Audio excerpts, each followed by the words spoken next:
माता पावर जाति में होला, जाति में नरे बेटा छाती में होला।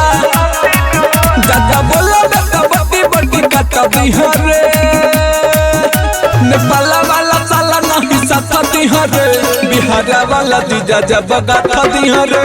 नेपाल वाला साला नहीं साथा दिहरे, बिहार वाला जीजा जब गाथा दिहरे। सुन ले बेटा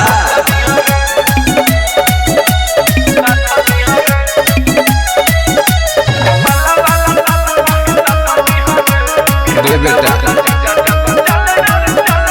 चले रंगदार नहीं कोनो रंगदार के, कल कर रख दे होई रे भारत।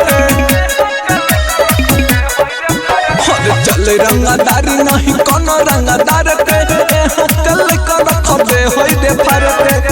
बाबा सब करो मित्र धार दिहरे, नेपाल वाला साला नहीं साथ दिहरे, बिहार वाला जीजा जब गाथा दिहरे। नेपाल वाला साला नहीं साथ दिहरे, बिहार वाला जीजा जब गाथा दिहरे। बेटा बाप बाप होता है।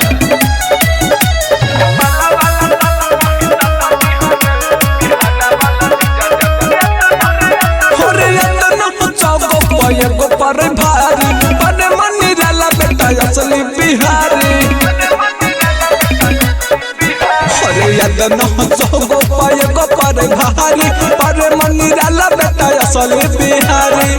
तू मन नय मन यहाँ जाता दिहरे,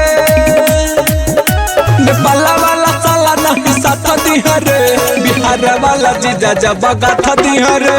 नेपाल वाला साला नहीं साथ दिहरे, बिहार वाला जीजा जब गाथा दिहरे।